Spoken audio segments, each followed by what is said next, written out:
할렐루야. 반갑습니다. 여러분들 만나보니까 천사를 보는 것과 똑같습니다. 우리 한번 앞뒤의 성도끼리 인사하시면 감사하겠습니다. 사랑합니다. 축복합니다. 또 한번 해보시기 바랍니다. 하나님이 우리와 함께 하십니다.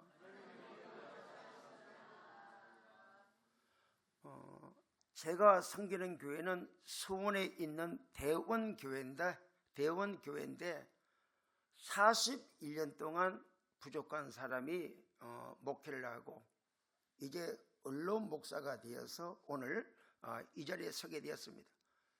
그런데 이제 교회를 와서 둘러보니까 너무나 리모델링이 깨끗하고 교회가 정말로 잘 가꾸어졌는데 우리 대원교회와 똑같은 것이 한 가지가 있어요.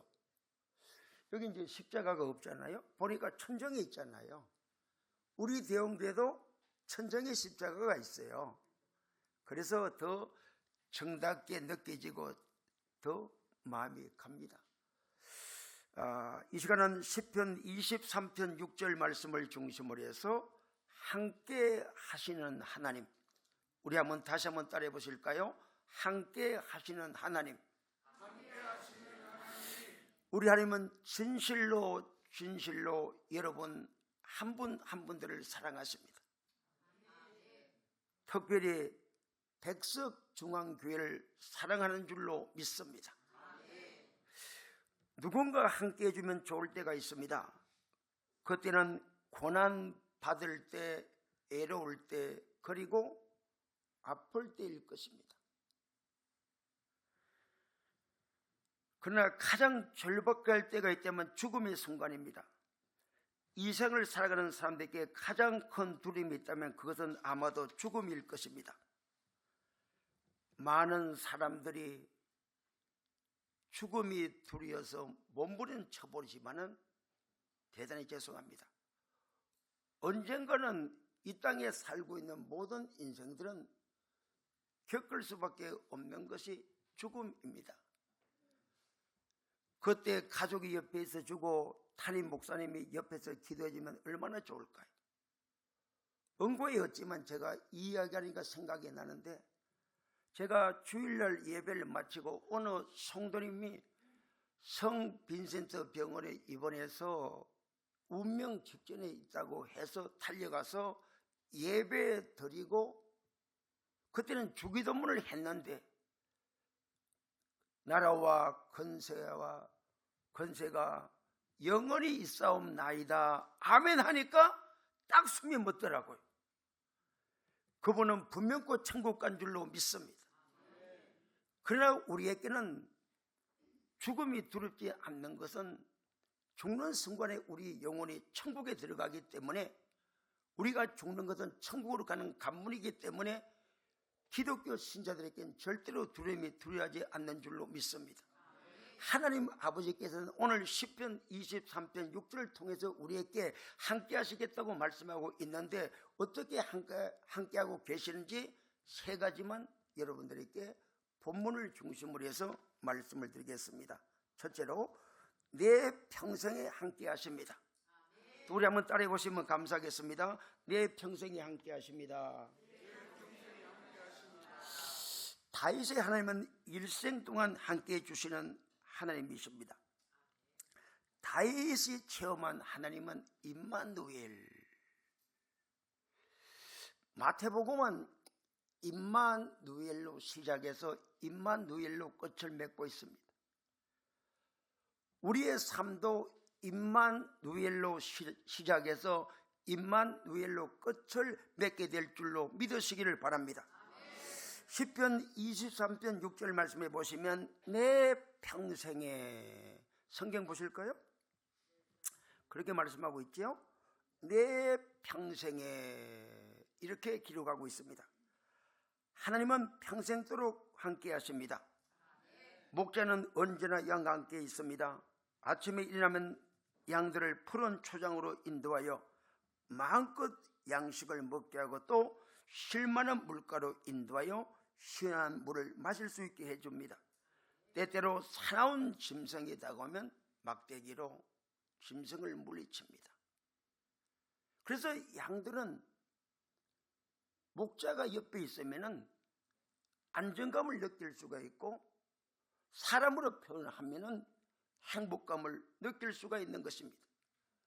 그리고 시편은 또 무엇이라 말씀하고 있습니까? 우리가 사망의 음침한 골짜기에 달할 때에 하나님께서 우리를 홀로 버려두지 아니하시고 사망의 음침한 골짜기 속에서도 우리와 함께 하시겠다고 시편 속에서 말씀하고 있음을 믿으시기 바랍니다. 시편 23편 4절 보시겠습니다. 다 같이 읽습니다. 시작. 내가 사망의 음침한 골짜기로 다닐지라도 해를 두려워하지 않을 것은 주께서 나와 함께 하심이라. 주의 지팡이가 막대기가 나를 안위하시나이다. 할렐루야. 다윗은 일생 동안 수많은 고난의 골짜기, 사망의 골짜기, 죽음의 골짜기를 통과했습니다. 그런데 그는 모든 역경 속에서 그가 잊지 않고 붙들었던 한 가지 중요한 사실이 있습니다. 그것은 여호와 하나님께서 나와 함께 하신다. 다윗에게 하나님께서 함께 한다는 증거가 성경 속에 무수히 많이 있습니다. 한 곳만 여러분들께 소개해드리면 사무엘상 16장 18절에 이렇게 말씀합니다. 소년 중 한 사람이 대답하여 이르되 내가 베들레헴 사람 이새의 아들을 본즉 수금을 탈 줄 알고 용기야 무용과 구변이 있는 준수한 자라. 여호와께서 그와 계시더이다. 할렐루야. 다른 사람이 보니까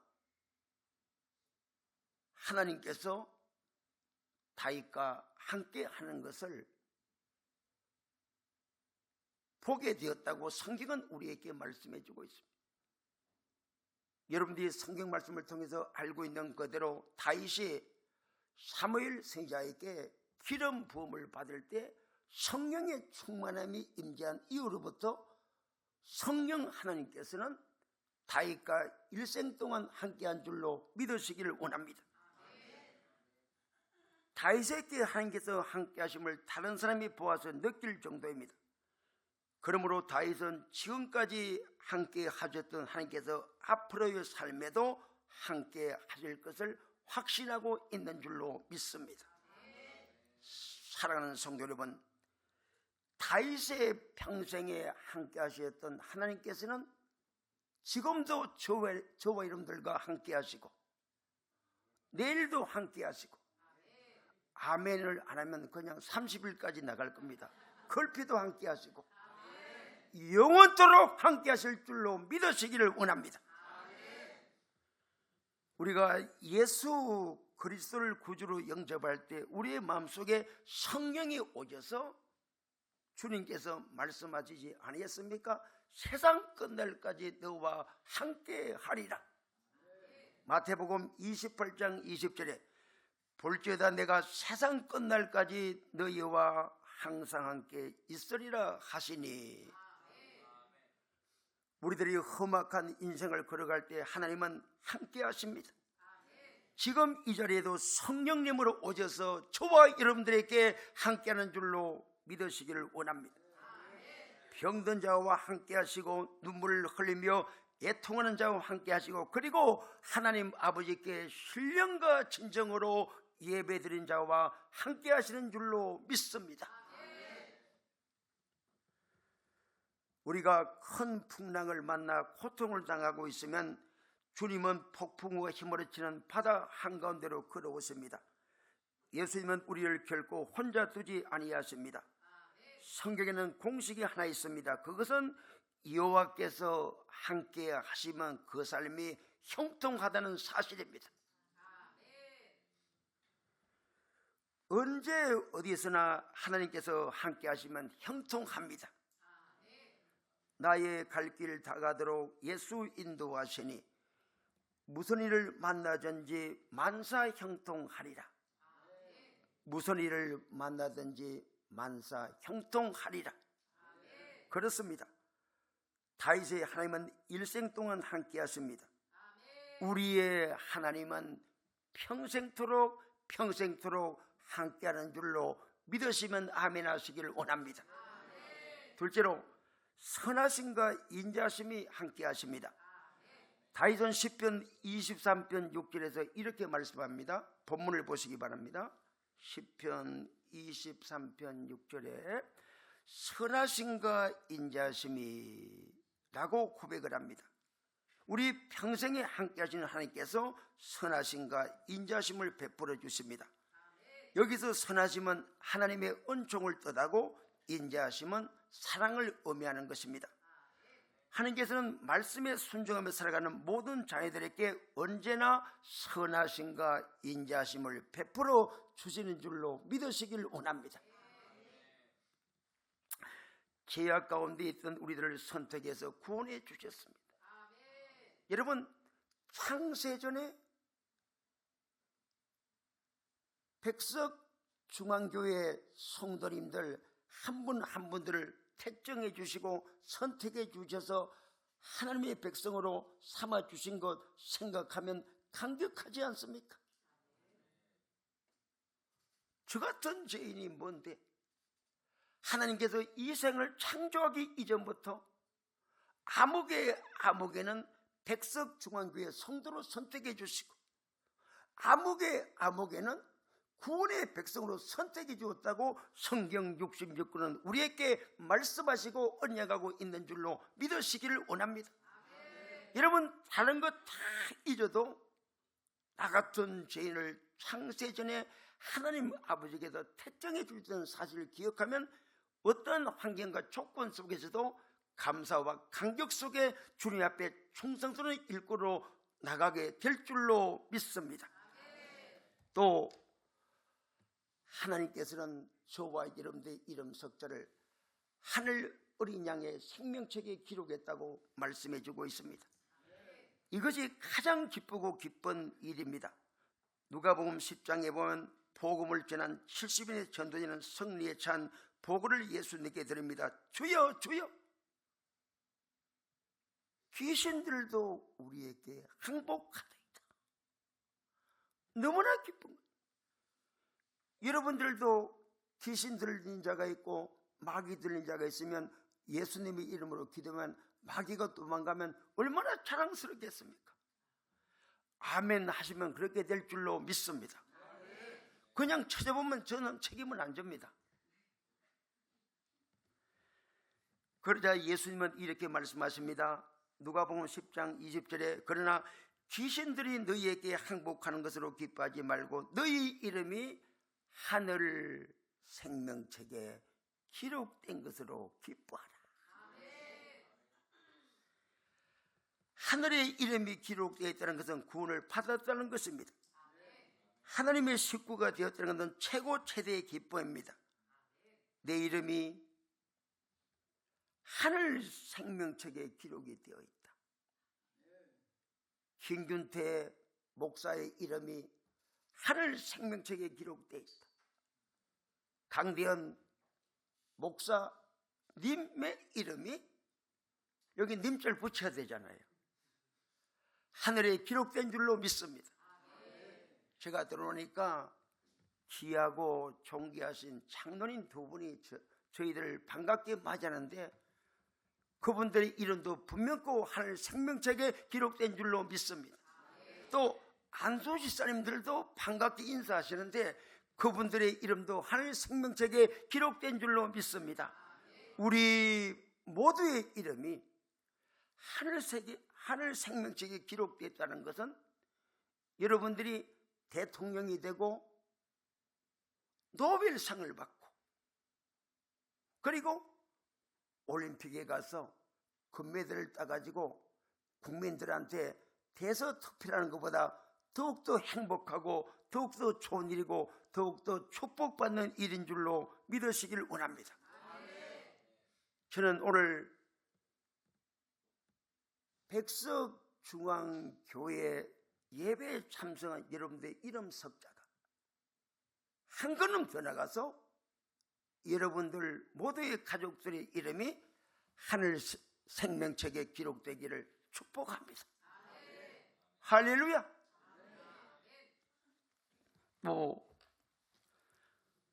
앞으로 삶 속에서도 낮에는 구름 기둥으로 밤에는 불기둥으로 인도해 주실 것입니다. 그러므로 우리 하나님은 영원한 구원자요 인도자가 되십니다. 이 하나님의 선하심과 인자심이 우리 성도들을 보호해 주심으로 어떠한 환경을 만나도 우리는 두려워할 필요가 없습니다. 우리들이 이 땅에서 50년, 60년, 70년, 80년 이상 되신 분들은 안 계시죠.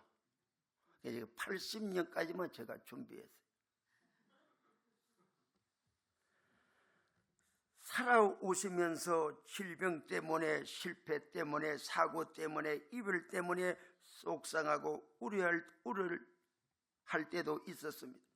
이러한 힘든 고통과 아픔이 없는 인생은 없을 것입니다. 그래서 이번 인생을 향해서 무엇이라고 이야기하고 있습니까? 인생은 고난을 위해서 난다니라. 여러분들은 이 자리에서 예배드리는 것이 복 중의 복입니다. 왜냐하면요, 제가 매주 월요일 오후 4시 30분에 수원 호스피스 병원에 가서 말씀을 증거하는데 한 18분, 많을 때는 20분이 계시는데, 제가 호스피스 병동에 오시는 분들은 말기암 환자들이 오시잖아요. 연령대를 봤어요. 41세에서 90세까지 다양하게 계십니다. 제가 지난 월요일 날 가서 명단을 보고 또 일주일 지나서 가서 명단 보면 거의 3분의 1은 명단이 사라졌어요. 그분들이 침대에 들어 누워서 계시는 얼굴을 보면 정말로 가슴이 메어지도록 아픕니다. 여러분들에게 어떤 고난이 있고 환난이 있고 아픔이 있고 질병이 있는지 몰라도 여러분 이 자리에서 예배드리는 것이 최고 최대의 복인 줄로 다시 한번 믿으시기를 원합니다. 그래서 이번 인생을 향해서 무엇이라 노래하고 있습니까? 인생은 고난을 위해서 태어났다고 말씀하고 있습니다. 욥기 5장 7절에 보면 인생은 고난을 위하여 났나니 이렇게 말씀합니다. 이처럼 사람은 범죄의 결과 그 누구도 고난을 피할 수가 없습니다. 그러므로 우리들은 누구나 병들고 늙고 아픔 속에 살아갑니다. 성경에 보면 위대한 믿음의 사람들도 병들고 아파하고 고독 속에 몸부림을 치고 허전함에 애통하는 모습을 우리에게 보여주고 있습니다. 하나님께서 창조 이래로 두 사람은 죽음을 경험하지 아니하고 하늘나라로 데려가셨는데 그 중에 한 사람이 에녹이고 그 중에 한 사람이 엘리야이지 않습니까?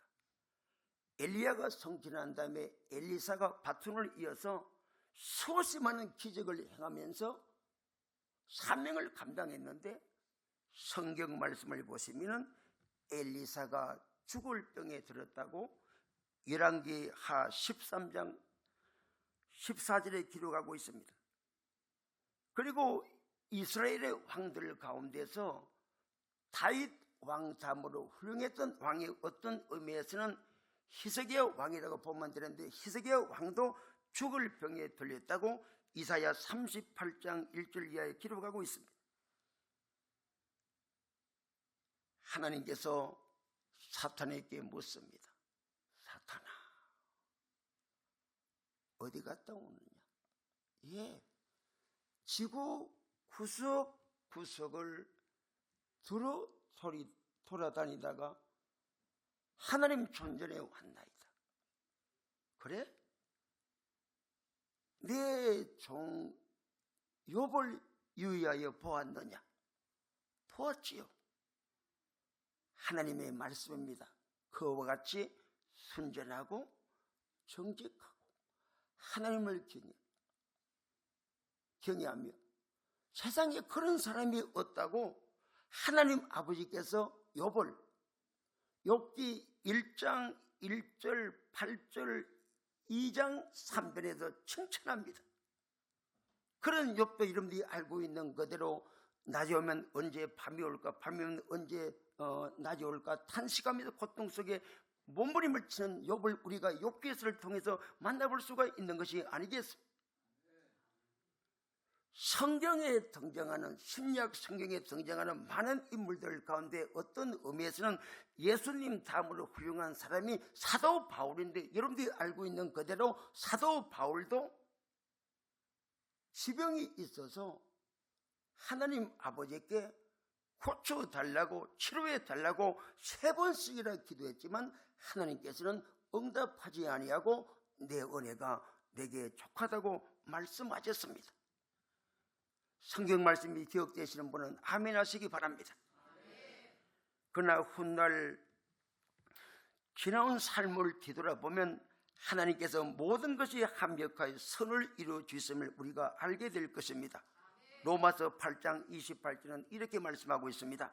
우리가 알거니와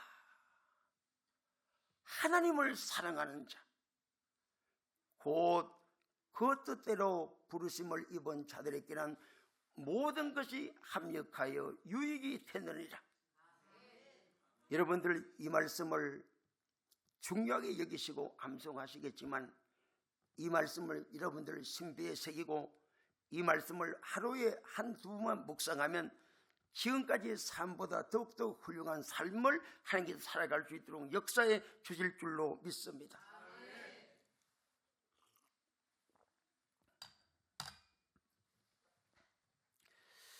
그렇습니다.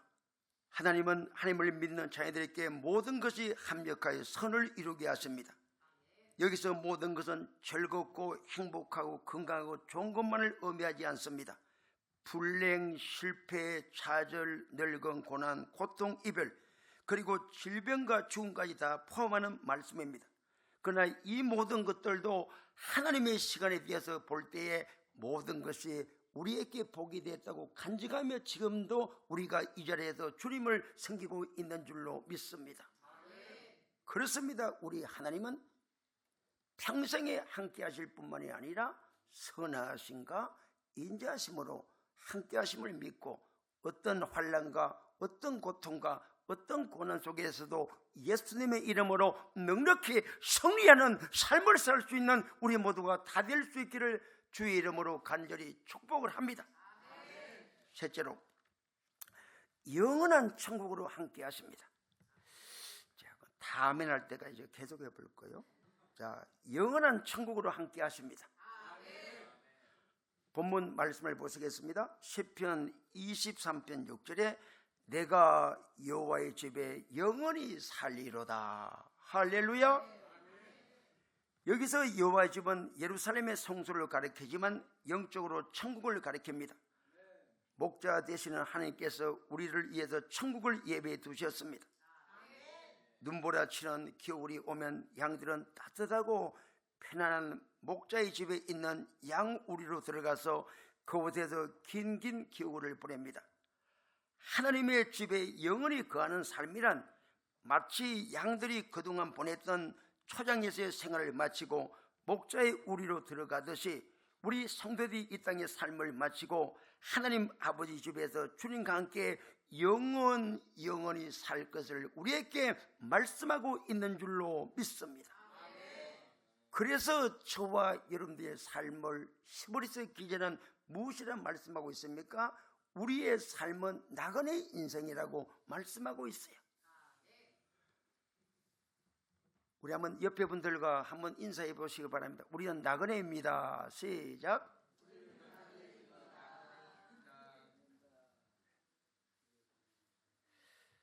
창세기 23장 4절 말씀해 보시면 아브라함은 나는 당신들 중에 나그네요 이렇게 말씀합니다.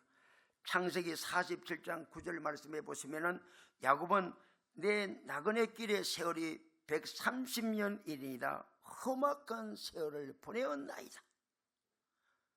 이 중에도 반듯한 삶을 사신 분도 계시겠지만은 정말로 인생의 즐거움 가운데서 험악한 인생을 살았다고 간증할 수 있는 분도 있을 것입니다. 우리가 거하게 될 집은 영원한 거처인 천국입니다. 천한 씨가 아니라 하늘나라인 줄로 믿습니다. 고린도후서 5장 1절에 만일 땅에 있는 우리의 장막집이 무너지면 하나님께서 지으신 집 곧 손으로 지은 것이 아니요 하늘에 있는 영원한 집이 우리에게 있는 줄 아느니라. 바울 사도의 신앙과 바울 사도의 고백이 우리의 신앙과 우리의 고백이 될 수 있기를 축복합니다. 땅에 있는 장막집은 우리가 가진 육체를 말합니다. 이 육체 안에 우리의 영혼이 거하는 것입니다. 그래서 육체를 가리켜서 장막집이라고 성경은 기록하고 있습니다. 그러므로 잠시 잠깐 영혼이 머물다가 때가 되어서 하나님께서 부르시면 떠나는 곳이 장막집이 육체입니다. 이 세상에 있는 것들은 아무것도 영원한 것이 없습니다. 그래서 야고보서 1장 10절과 11절은 이렇게 말씀하고 있습니다.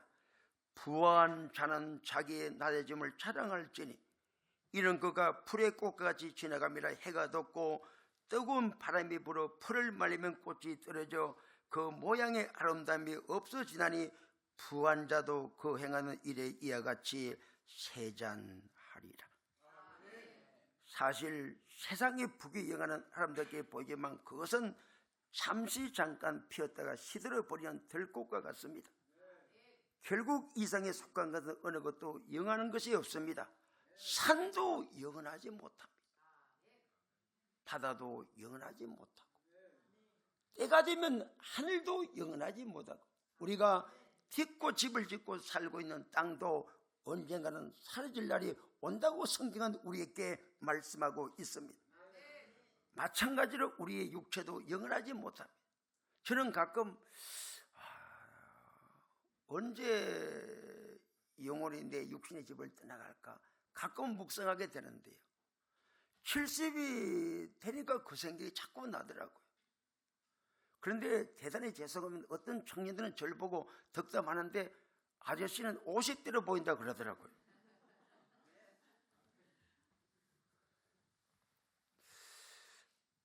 모든 사람들은 언젠가는 이 생을 떠나갑니다.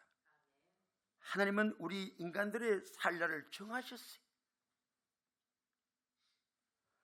아브라함은 175세만 살아라. 이삭은 180세만 살아라. 야곱은 147세만 살아라. 요셉은 110세만 살아라. 고 이순재 배우는 91세만 살아라.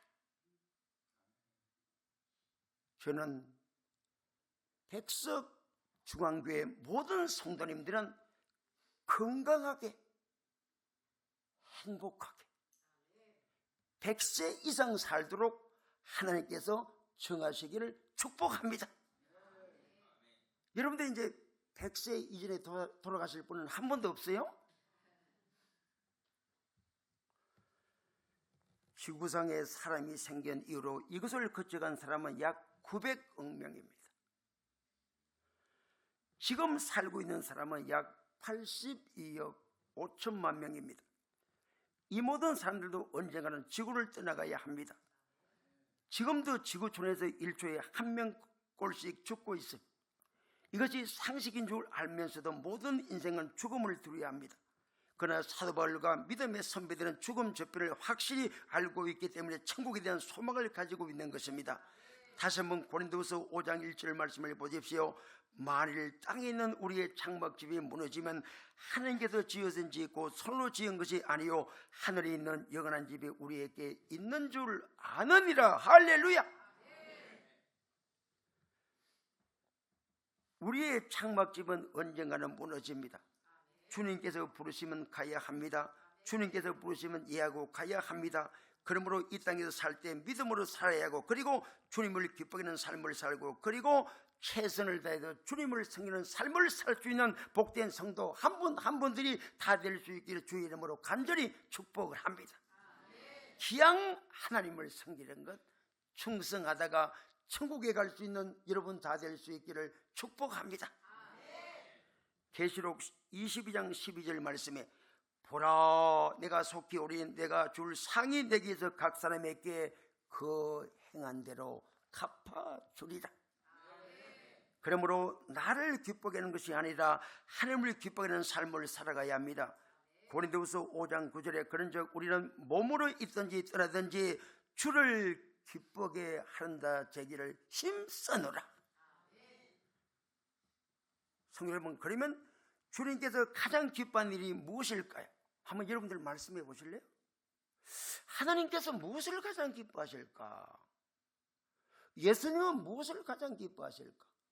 성령 하나님은 무엇을 가장 기뻐하실까? 성경 말씀에 보시면 영혼 구원을 하나님께서 가장 기뻐하신다고 말씀하고 있는 줄로 믿습니다. 누가복음 4장 43절과 44절에 보면 예수께서 이르시되 내가 다른 동네에 들였어도 하나님 나라의 복음을 전하여 하리니 나는 이 일을 위하여 보내심을 받았노라 하시고 갈릴리 여러 해당에도 전도하시니라. 할렐루야.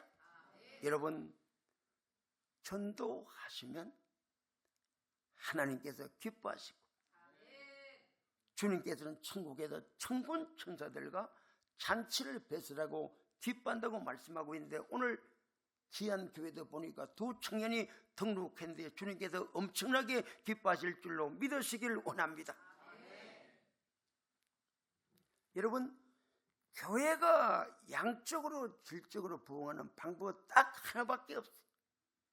첫째도 영혼 구원, 둘째도 영혼 구원, 셋째도 영혼 구원이지 다른 방법이 없어요. 제가 여러분들에게 질문을 하겠습니다. 여러분, 백석중앙교회가 대한예수교 장로의 백석교단에서 중심교회가 되기를 원하시면 소리 높여 아멘 하시길 바랍니다. 그러면 전도하면 하나님께서 그런 복을 쏟아부어 주실 줄로 믿습니다. 사랑하는 백석중앙교회 성도 여러분, 육신의 장막집이 무너지면 어디로든 가야 합니다. 인생의 밤이 되어도 돌아갈 집이 없는 사람은 참으로 불쌍한 인생입니다. 그러나 우리 성도는 다윗처럼 내가 여호와의 집에 살리로다 고백할 수 있으니까 너무나 좋고 너무나 행복한 줄로 믿습니다. 우리는 장차 머지않는 장래에 여호와의 집에 거하게 된다고 분명코 본문은 우리에게 말씀하고 있습니다. 한번 믿음으로 따라해 보시기 바랍니다. 내가 여호와의 집에 영원히 살리로다. 시작. 누가 자기 이름을 대고 한번 해보실래요? 우리 장로님, 대단히 죄송합니다. 장로님, 예를 들어 홍길동이가 여호와의 집에 영원히 살리도록 그렇게 한번 해보실래요? 장로님 한번 시작. 아멘, 아멘, 아멘. 사실 그렇습니다. 선한 목자가 양들을 인도하시는 종착역은 영원한 하나님의 집입니다. 여기서 주님과 함께 영광을 누리게 됩니다. 이것이 갈보리 십자가에서 이루어진 구속의 은혜요 구원의 완성입니다. 그러므로 하나님의 자녀들은 아버지의 집을 사모하며 천국에 갈 자신이 절보세요. 언제나 있어야 할 줄로 믿습니다. 우리는 반드시 정령 천국에 들어갑니다. 왜요? 갈보리 십자가의 은혜와 목자 되시는 하나님 아버지의 인도함이 있기 때문에 우리는 반드시 천국에 거하게 될 줄로 믿으시길 원합니다. 이제 말씀을 마치면서 시편 23편 6절을 다 같이 읽어보도록 하겠습니다. 시편 23편 6절입니다. 설교를 우리 아들이 짧게 하라 그랬는데 죄송합니다. 자, 시편 23편 6절입니다. 시작. 내 평생의 선하심과 인자심이 반드시 나를 따르리니 내가 여호와의 집에 영원히 살리로다. 그렇습니다. 옳습니다. 맞습니다. 우리는 하나님의 은혜로 목자의 인도하심을 따라서 여호와의 집에 영원히 살게 될 줄로 믿으시면 아멘 하시길 원합니다. 이 은혜와 축복이 이 자리에 있는 모든 성도들에게 임할 수 있기를 예수님의 이름으로 간절히 축원을 합니다. 하나님 아버지, 이 자리에 있는 모든 성도들은 반드시 천국에 입성하여 아버지 하나님 품에서 영생 복락을 누릴 수 있는 은총을 베풀어 주시옵소서. 예수님의 이름으로 간절히 기도하옵나이다. 아멘.